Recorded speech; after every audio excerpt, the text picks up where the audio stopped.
and welcome to the DM's Book Club, a podcast where we read about some Dungeons & Dragons and discuss how we might include it in our role-playing campaigns.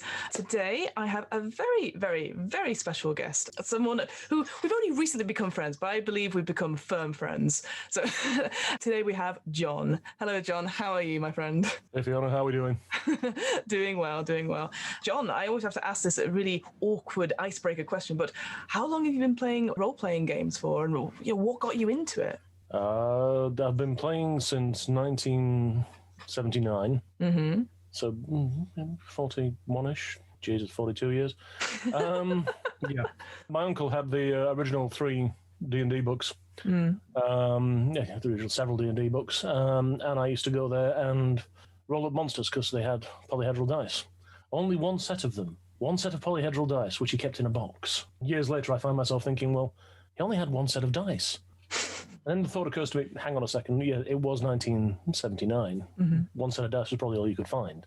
But yeah, 40-odd years, and never stopped. That's amazing. So is there a particular, because obviously you mentioned D&D there, but is there any particular genres that you prefer, or any favourite systems that you prefer to play in? I'm squarely in the science fiction side of things myself. I do enjoy reading fantasy, don't get me wrong, but for me, science fiction, near future. Sometimes I've played Jovian Chronicles once or twice. It's good, but you've got to have a really good plot to work with it, and quite often it doesn't work, because the more technology you've got, the easier you can circumvent so many things. I'm currently playing a Cthulhu game, which who isn't these days?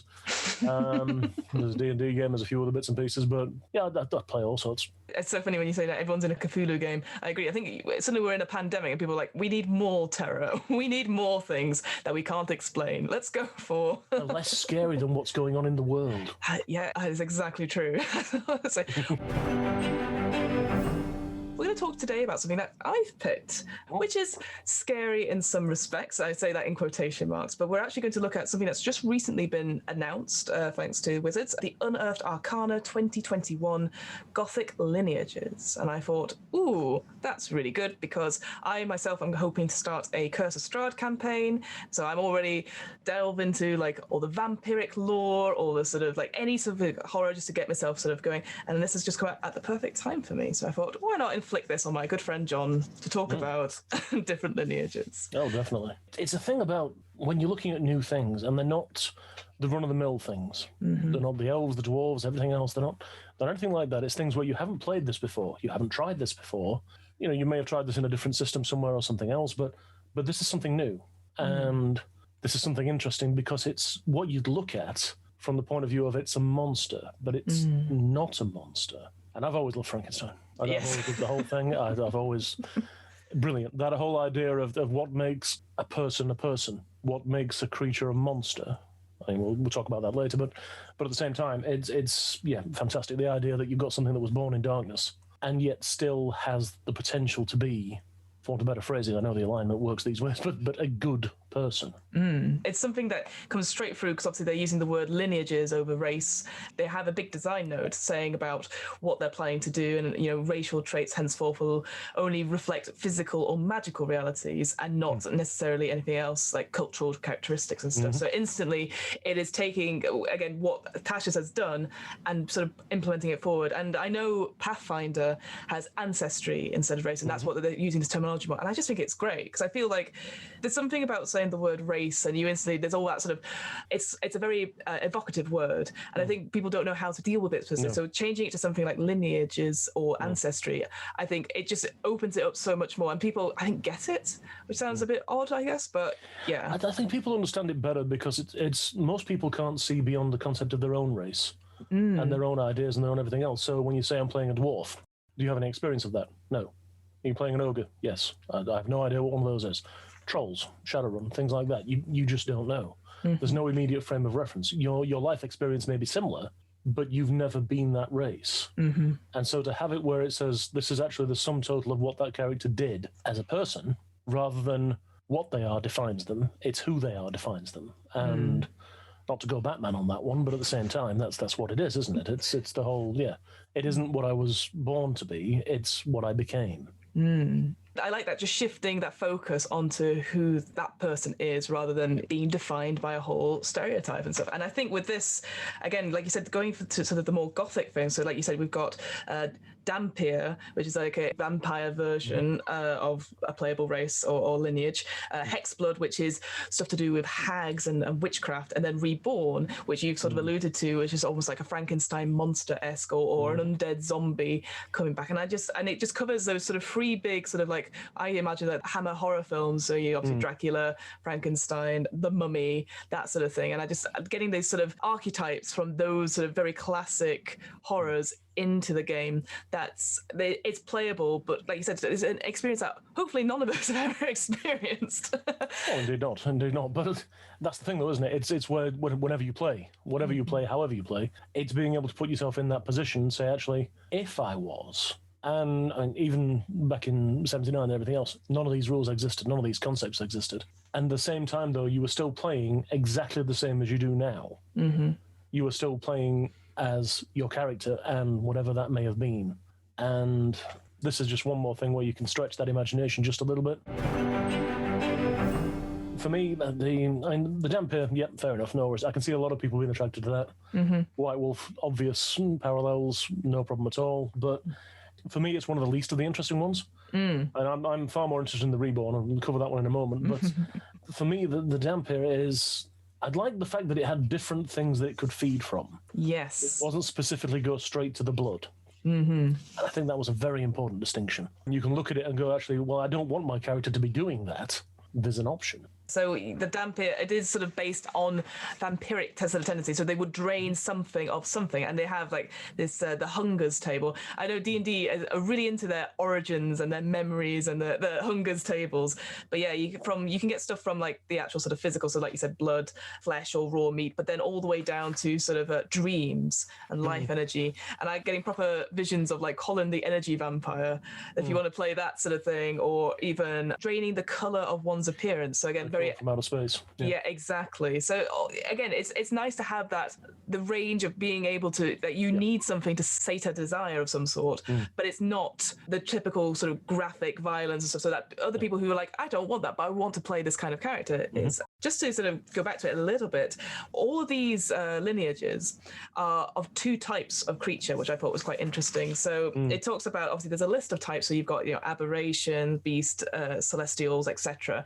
And normally the sort of playable lineages or races have just one, but obviously with this, because they're a bit gothic, you're like, well, some of those you're like, well, it could be a bit, I guess, I don't know, detrimental to have them. So if you're just only an undead, well, various healing spells, various holy waters, take your pick, any combination of the above, just can't help you. Yep, exactly. No, but then here, these three have more than one type. So there are always humanoid plus something else. So, for example, it gives the example of Cure Wounds, is that this Cure Wounds will affect all these creatures because they are humanoid first. And so there's a part of that. And I thought that was quite a clever way of getting grounded without going, oh, well, you can't heal yourself, or, oh, you definitely take all this damage, etc. But you're also, it's just a nice, I guess, change in that. And I think that's going to happen going forward, is that we're going to have more humanoid plus something. Going back to just quickly to the Dhampir, I absolutely love the idea that it's having this hunger, having some sort of some people might say addiction or something like that, but in order to keep going in some way. From what I looked at from this, there doesn't seem to be a particular downside if you didn't fulfill your desire to. So let's say if we take the main example of drink blood, there's no penalty or stuff. So it's definitely more of a role play aspect. But I don't know what you think about that. I think the negative should be in there, though. There should be, because you've got all these various things. It says the Dhampir traits, you've got the dark vision, you've got the spider climb, you've got the vampiric bite. You can regain hit points by doing these various things. Where's the downside? What happens when you're sitting in a black and white world because you've eaten all the colour? What's happened? I haven't been watching WandaVision recently, but at the same time, here's where we are. It's the whole... So what's the negative? Where's the downside? There needs to be one. I do think with these ones, it's interesting because obviously with the new talk about going forward that there's no negative ability stats and stuff like that, I do feel like this would have dealt with just having a consequence for like overindulging or for not checking. Again, I guess, and it could be optional, like just having an optional rules just for the GM just to go through it. And yeah, like the one thing that does stand out from the Dhampir, it has this vampiric bite attack, which I'll just read out. It's just, it counts as a simple melee weapon, which you're proficient in, which is probably good because if you're not, then it's useful just in case. So your bite deals 1d4 piercing damage on a hit, and if you're missing half your hit points or more, you have advantage on attack rolls made with your bite. So of course, yeah, sort of desperation and stuff. And then you get two sort of things from it. So you either regain the hit points equal to the damage you've dealt, which is quite good, or you gain a bonus to your next ability check or attack you make, and that equals the damage. And you can only do that a certain number of times. So I think that's really cool.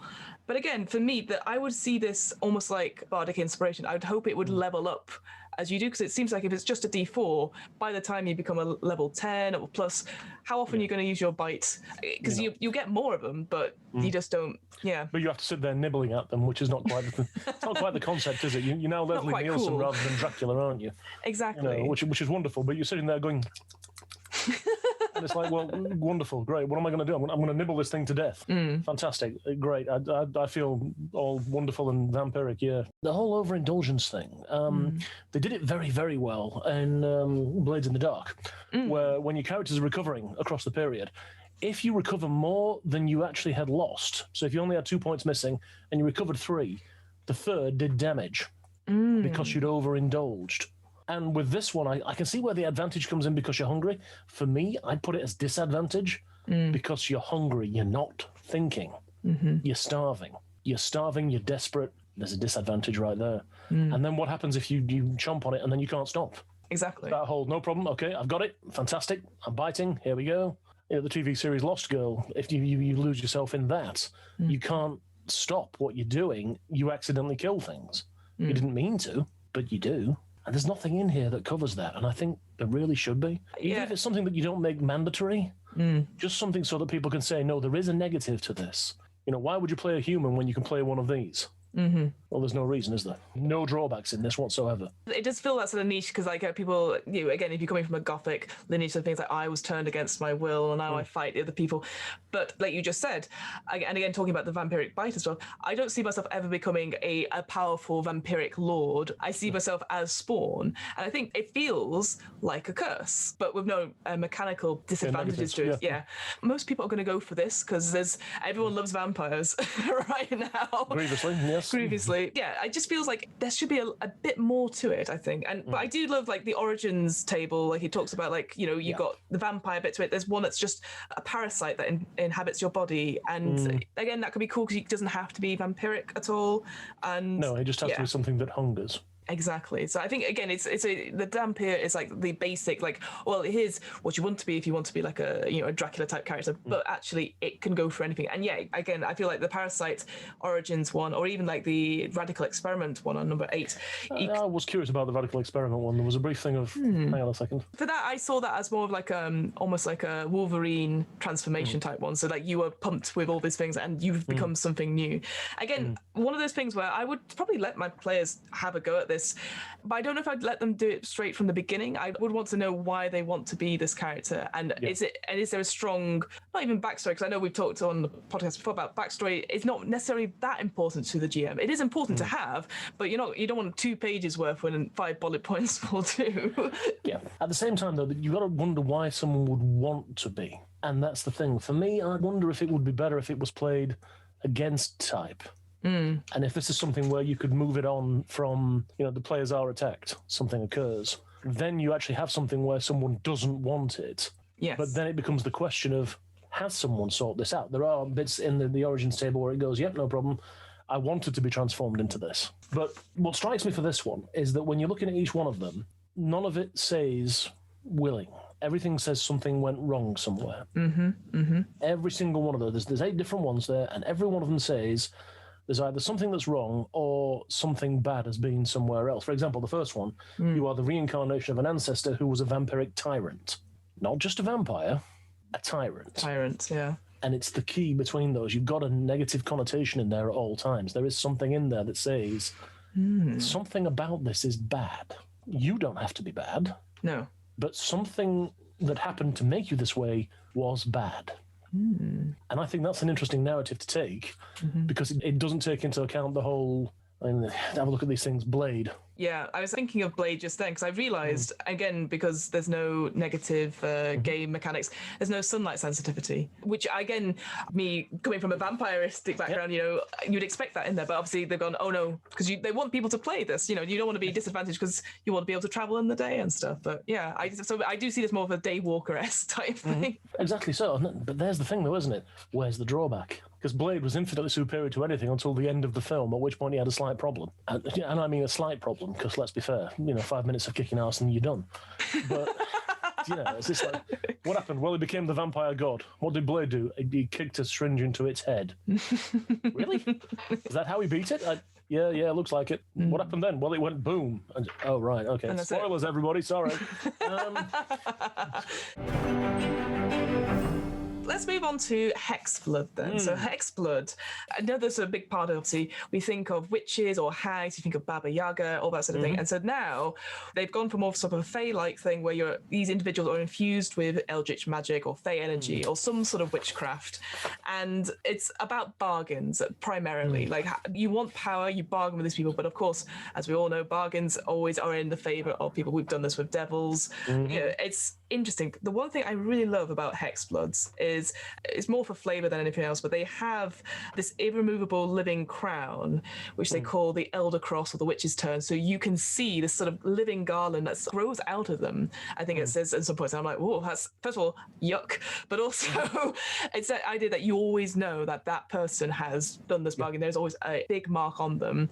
What did you make of the Hexbloods? I thought it was interesting. See, I'm with them on the whole idea of having something where there is a marking to it. There's an understanding that it's clear on that. The game I wrote some years ago, Quest, has characters called Etherbound. And Etherbound were subjects of sorceress experiments way before they were born. And as a result, they channel power much stronger than any other characters. But they have a curse for it. And the more they use it, the more it burns them from the inside. Ooh. And so the more they use it, the more you can see the damage that it's doing to them, manifesting as a physical shape. And I think that that's very much the thing with witches. You never knew what a witch was. You look back at the trials from so many years ago when so many people were accused in such ways, and you look at the new things coming out, the desanction from Just Crunch Games, things like that, where you don't know that it's a witch. And this one clearly says, nope, it really is. There it is. And it's a fae, so you can see it. But again, going back to the representations in various popular media, Lost Girl, True Blood, take your pick, there's 1,000 of them. You can't immediately tell. If you're a human, you can't tell. So the idea that it becomes immediately a point where you can tell, there it is, unlike the Dhampir, where, barring the fact that they might suddenly crisp up when you get them in the sunlight, you've got no problem there. But I like the idea, and I like the notion that there were different things, but again, you're looking at, they're all negatives again. Why are they negatives? Why can't you just have been born that way? Why does it have to be bad? Is that the whole thing with the Gothic? Does it have to be a bad thing? Inherently, are you tragic? Is that what it is? I guess it must be, actually, thinking about it. Yeah, I think you're right. So some of the origins I've got here is like your parents made a bargain and you are the result of that bargain. So you think of any fairy tales where parents are like wishing for children and then obviously they get something. The one I particularly, that stood out to me was like Fae kidnappers swapped you and your parents' child. Like, whoa, there's so much baggage in that one. I think all these origin stories, like, it feels like they're always going to be like, there's going to be a dark turn on it. You're not just a Hexblood because it's a nice thing to be. For me, I would, again, like, want to play against type. Maybe I'd be like, oh yes, I can't wait for him to be turned into a hag. It's going to be great because Mother Nightshade told me this, like just being super, super positive. I don't know how well that would go down. It's a curious thing, isn't it? It's the difference between, good Willow and evil Willow from Buffy. You suddenly got evil Willow and it's a moment of, whoa, no, stay away from that. Stay away from that. Get away from her, yeah. But good Willow, on the other hand, who was just as strong, and indeed the same thing, the same person, the same everything else, but when she was being good Willow, it wasn't a problem. The minute she was being bad Willow, it's the same person. It feels very much like weirdly like a Slytherin thing where it's like ambition, and as soon as you have someone that is ambitious and has this power, they're going to use it for bad. And again, it feels very sort of like a stereotypical villain-esque type thing, whereas I think I'd hope that people would try and use power for good and bad, or be able to do that. Because again, like you said, it's that sort of weird sort of thing where it feels like, oh, well, they're clearly on a cursed path and they're going to become a hag in the end, because it talks about this ritual that they have where eventually the hags and the hexbloods come together, and once that happens, the hexblood is turned into a hag and they become an NPC, a minor character, which I think is quite devastating, actually. That's quite horrendous, isn't it?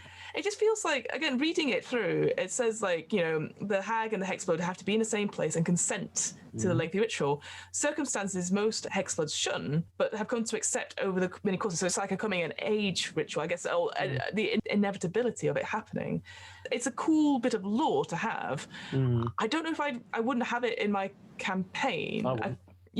No, there's no chance. I wouldn't take a character away from that. Requires consent. By the very nature of that, if I was a player and I'd spent X number of years playing this character, and the GM finally goes, right, that hag's turned up. I'm like, nope, not going anywhere near it. Nope, go on, make me.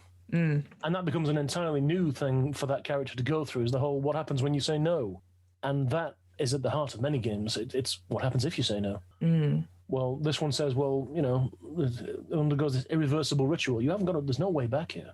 Going back to the crow, there ain't no coming back. Well, there isn't. So when you look at that, it requires to be in the same place, consent to the lengthy ritual, circumstances most hexblood shun might come to accept over the course of centuries. Might come, yeah. But you're not dying anytime soon, are you? Might come to over the course of centuries. I could have missed the bit where it says you're immortal, but... You know what? Looking at all three of them, it doesn't say how long they age to. So it's presumably it is as long as needed. Exactly. Are they dead? Are they not dead? Are they... Because then you're back to the whole, where's the negative? What is it? It's immortal. Right. So everyone else gets pinned underground and is going to die because they're human. You're going to sit there going, okay, I'll wait for someone to dig me out. No worries. Yeah. 150 years later, dragon goes rampaging past, all the rocks fall away, you go, oh, look, the sun. Hooray, I'm here. Fantastic. Excuse me while I stretch. Which is not, I mean, I appreciate they can be killed the same way as everything else with sword and fire and everything else, but yeah, Yeah, it would be cool to have some sort of, like, a consequence, I guess, whether it's good or bad, I guess, because this is the thing that, again, D&D is trying to work out, is like not giving players negative things related to lineages. But looking at the hexblood trace there, so obviously it's Fey and humanoid, so Fey is first. You've got Dark Vision, Fey resilience, advantage on saving throws to avoid end being charmed, which is quite good. Hex magic, so you got a little bit of that. The cool role-playing thing / helpful thing, the magic token. So for an action, you can harmlessly pull out one of your nails, a tooth, or a lock of hair, casual, and it's got magic. And then if you give it to someone, you can send them a telepathic message or scry on them if they're within 10 miles. What was it? You do this once per long rest, at which point your missing part regrows. So just like the same nail, like just pulling that out.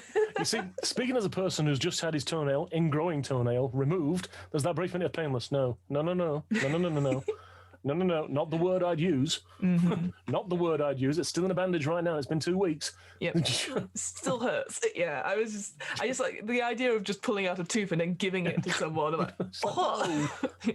It's not an orc. You can't just pull teeth out and hope they regrow. It doesn't work that way. Sorry, 40k reference there. My apologies. Again, for flavour, it sounds really cool. But again, going forward, it's a cool thing. But again, very specific. Again, I guess if you're splitting the party up, or if you're trying to, hock out a tooth and then putting it in like someone's bag and then go, I wish to see what they're up to in 10 miles away. And then you're like, oh, they've left the range. Like, they're not here anymore, etc. Or even worse, the player's saying, and the first time you do it, there's that brief minute where you pull the tooth out and you put it in the pocket. And they're like, what? Yeah. What? What? You doing what? So I thought you were normal. It's like, no. Don't worry about it. Just keep it in your pocket. The tooth will come back. It's a lucky tooth. There you go. No. Yeah, you go pop as it pops back. You go, okay, I've used it now. What's the worst that could... Well, we'll move away from Hexbloods and their weird magic token stuff. Let's talk about Reborn, which is yes. The first thing I love about the Reborn is that it just says death is not the end. I mean, we've had two other lineages which are also immortal, but I like this as it specifically talks about individuals who have died but somehow still live. So again, you can bring them back as they've died. You don't have to, reincarnation hasn't worked, etc.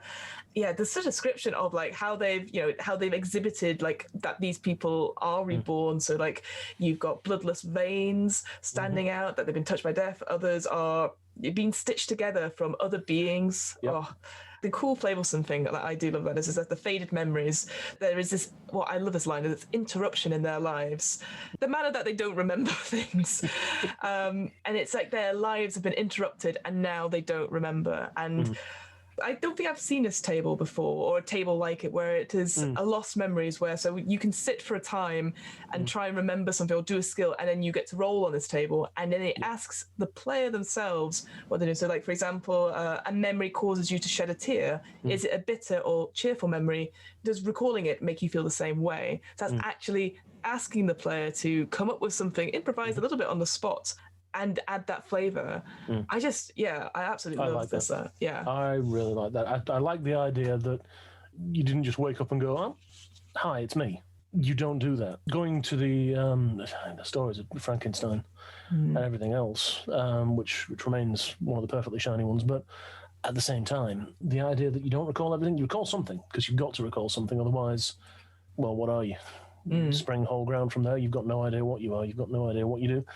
They did. I don't know if you ever saw the TV series Penny Dreadful. Oh, I've seen bits of it, not all of it, though. There's a bit in the first episode, no spoilers, don't worry, but there's a bit there where Frankenstein makes a creature, and the creature is a poet and thinks about things and does all sorts of other things.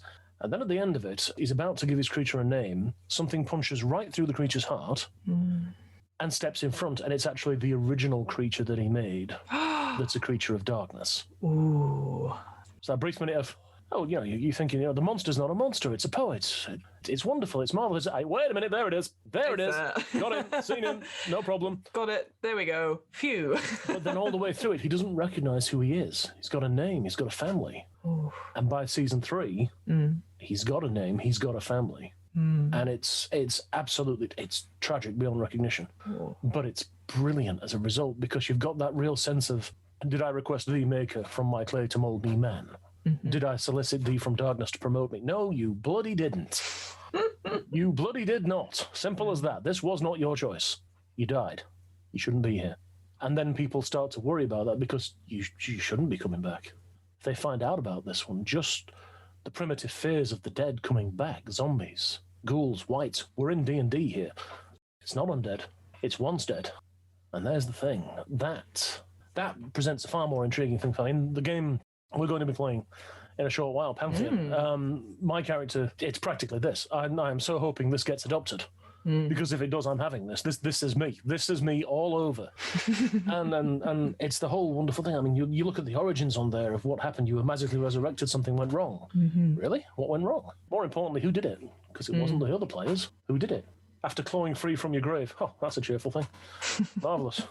You have no memories except for a single name. Perfect. Now there's a revenge quest if ever I saw one. Absolutely wonderful. No problem at all. You were released after being petrified for generations. Yes. Interesting. I like that. I like that one quite a lot. That's very dark. Yeah, the other one that I liked was that your body hosts a possessing spirit that shares its memories but replaces your missing appendages with phantasmal limbs.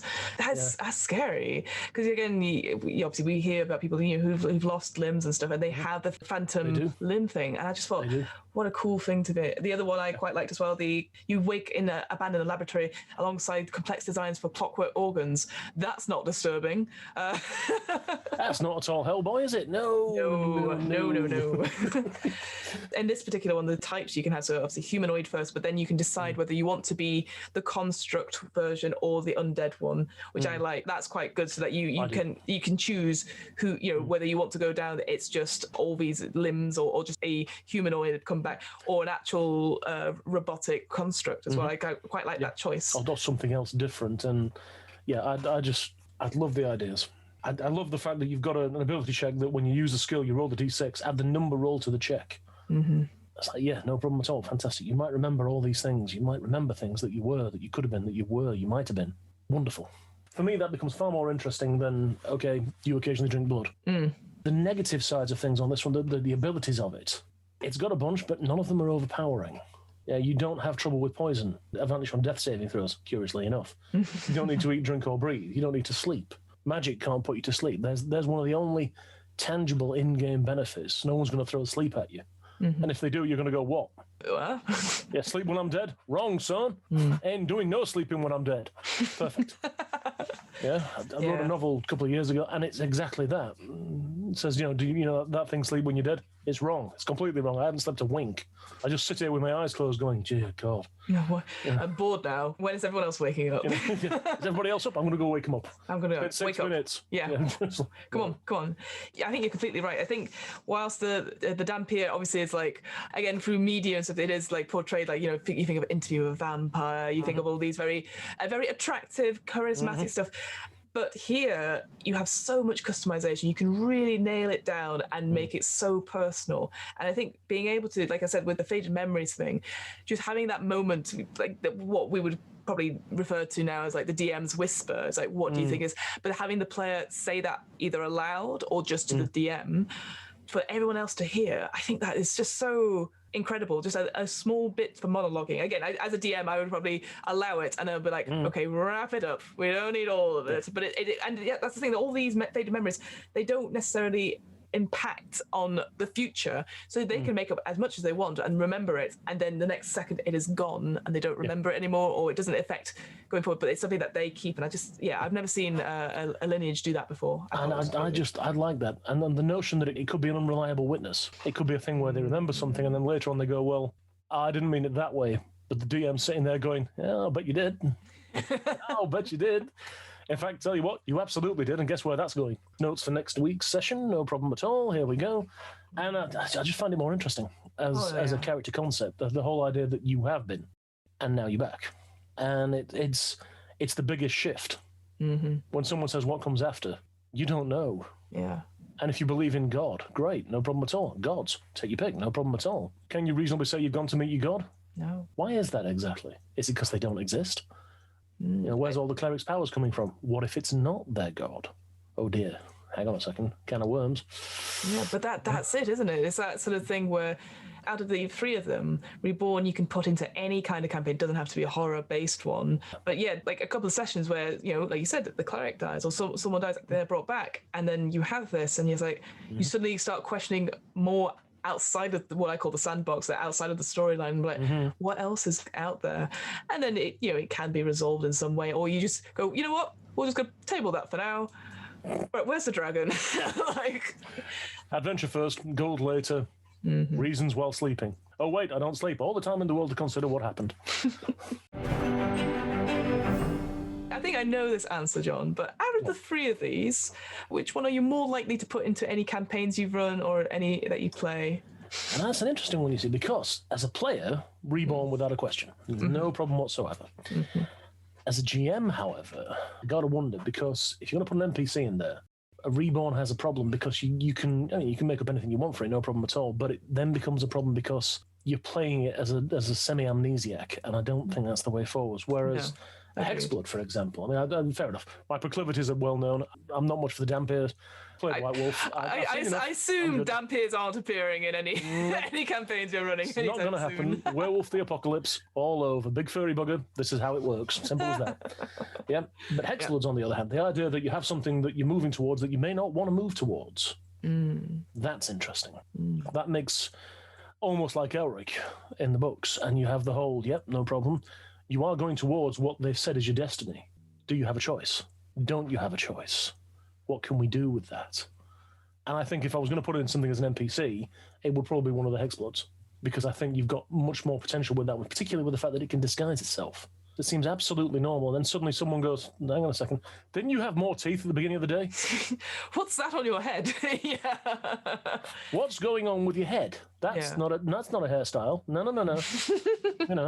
No. Yeah, I think the same. I think that Hexbloods I think as a minor character of some sort would be really interesting. I love the idea that you can't avoid your fate, even though I know we talked about like having that thing with the players. But I think if you had a minor character that was that, of course the players are like, well, we can help. And then if they can intervene, and if they do, that will be a really interesting one. But if they are unable to, for whatever reason, again, I know, it's always talks about like consent to like all this sort of thing. It would be probably quite traumatic to lose someone that you've built. If that character wants to, and you've got that whole thing of, but we're going to lose them. We're going to lose them forever. They're not going to be there anymore, but they want that to happen. You've then got the philosophical question of, are we doing this for them or are we doing this for us? Exactly that. And why are we doing it? And does this make us bad people? Because actually, probably does. Again, as a party, you probably assume, because you are the heroes of your story, that you know what's best. And sometimes you need to tell them. Common problem. Sometimes you need to tell them that actually you don't necessarily know what best. You are the NPCs in other people's stories, and you have an impact in some way. So I think, I love the Reborn as a player thing. I'd see that even as a one-on-one solo RPG. Again, because I guess the worry possibly with the Reborn is that maybe it's just me. I wouldn't see a party. It would be a being human, like the flatmates, who is a werewolf, a vampire, and a ghost, right? But Reborn, a Dhampir, a Hexblood, and a Reborn all walk into the tavern. Walk into a bar, It's too easy, isn't it? Well, that's it, isn't it? I would see these. I don't want to be that person that's like, oh, these should be rarely used, blah blah blah. Because obviously people can play whatever they want at that time. But they should. But I know. I see where you're coming from. These aren't things that are normal. And I use the phrase hesitantly, but at the same time, these aren't things that happen every day. These aren't people that are born every day. Literally, these aren't things that are born every day. And as a result, it shouldn't be the case of, no problem at all. There's as many Reborn as there are humans. If there are, you're in the plot of The Walking Dead. Or Miracle Day from Torchwood, or anything there you go. Like that. You are in the wrong place. You're in the wrong scenario. You're in the wrong world. If you made a world about it, all flesh must be eaten. Perfect. No problem at all. There's zombies everywhere. No trouble whatsoever. Off you go. You'll fit in just fine. This, however, and like Dhampir and Fae and everything else, if they were so average, if they happened all the time, they wouldn't be remarkable. No. They wouldn't need explaining in this way. There wouldn't need to be the whole, what happened to you? Where did you don't get a human saying, how were you made? Yeah, exactly. Mommy and Daddy did a bad thing. Guess what? There we go. That's how it works. And this is, nope, here we go. Here's the options for how you were made. It's the whole constructed theory with the Dhampir, with the Fae, everything else. How you were made. You weren't born, you were made. That's the key. Someone did something somewhere. And what they did, there's plenty of use of the words unnatural. Plenty of that use of that word in this document. And you're sitting there going, yep, no problem. All right, so we're going with unnatural. We're going with evil in the case of the Dhampir. We're going in the case of wrong in the case of the Reborn. We're going in the face of cursed with the Hexblood. These are words that denote bad, wrong, worse. This isn't supposed to be your normal player character. Exactly. I think that should be upheld to, that should be played to. And if you're going to take one of these, you don't take it because, I don't do sleep anymore. Fantastic. Yeah. Who's on watch? I guess it's me. Yeah. Yeah. That's not why you should be playing this thing. You should be playing this because you want to play it and you're going to play it right. You're going to get into the character. You're going to think about it. Not just, cool. I'd hate it when that happens. Oh, yeah, the same. I can't remember where it was, but I think I saw like a video that said, another tiefling warlock. Hooray! I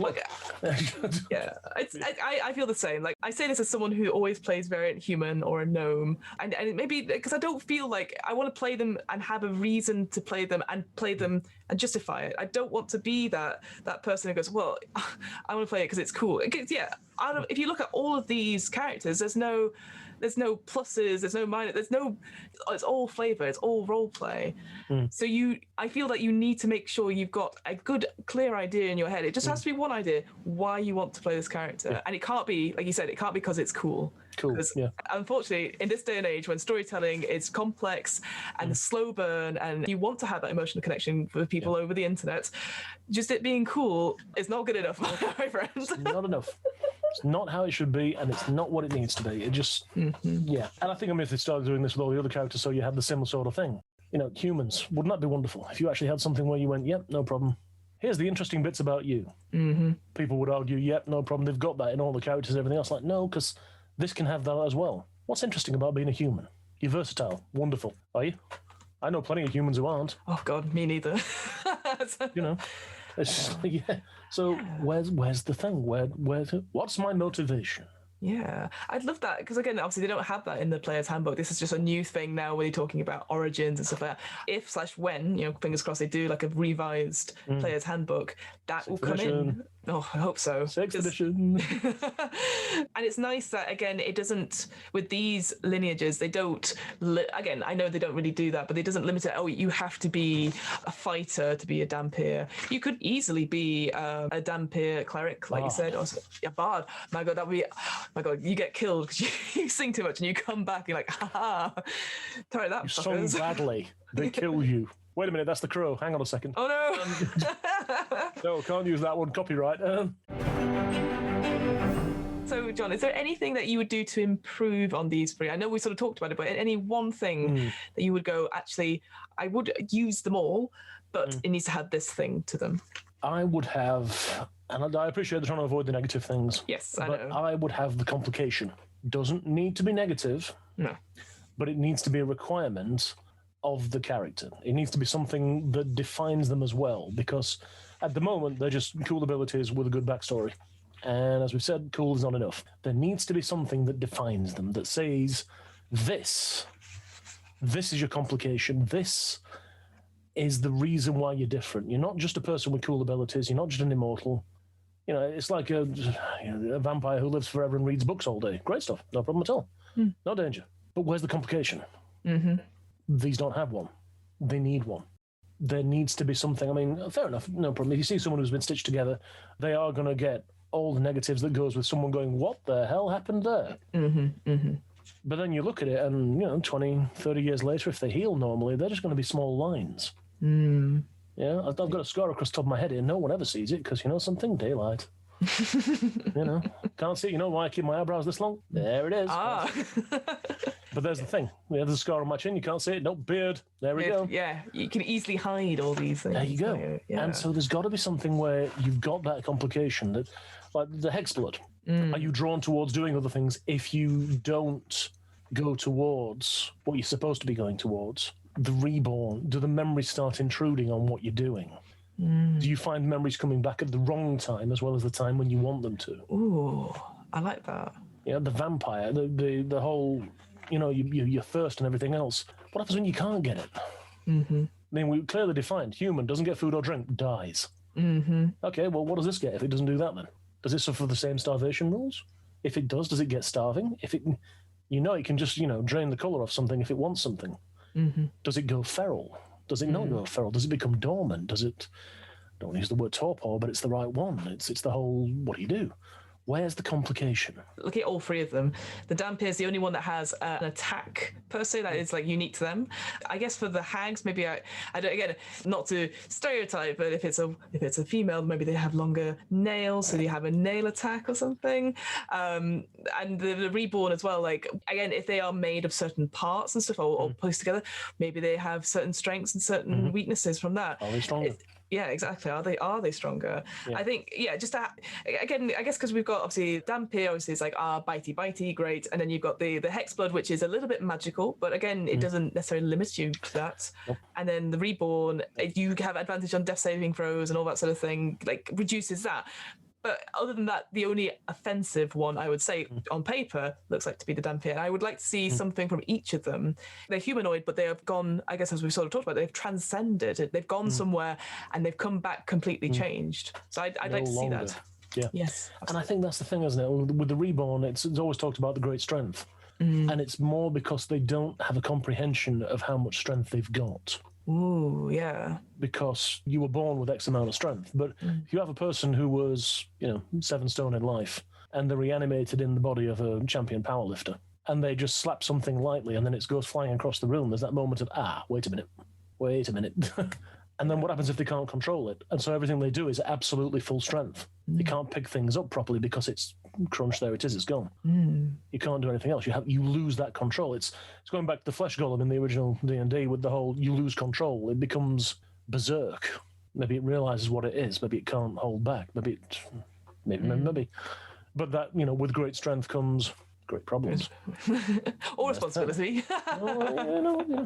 These are players. Responsible is not the way forward. I do like that idea. Like you can't control your strength. It's like I can't remember the medical condition from now, but I saw it on an episode of House where there was a lady who couldn't feel the change in temperature. She could touch things but couldn't feel. There was no nerve stuff like that. So again, that could be a thing that you don't realize how being in the heat of a battle, you're like, yeah, I'll keep doing it, but you're still taking fire damage. You're taking cold damage, and you just don't feel it. Everyone else feels it, and they have to tell you. I think that would be an interesting. So it's just something different. If you didn't want to be like the typical sort of like, oh, it's Frankenstein's monster who's got great strength, you could just like your sensitivities have completely changed, and you feel things differently. Yes, your foot is on fire. Jim, your foot's on fire. Is it? Oh shit! Oh damn! Yeah. Oh no! Damn it again! Gotta do. Told you not to stand too close to the fire in the tavern. The boot and the cape go up. Well, thank you so much, John, for going with me through this.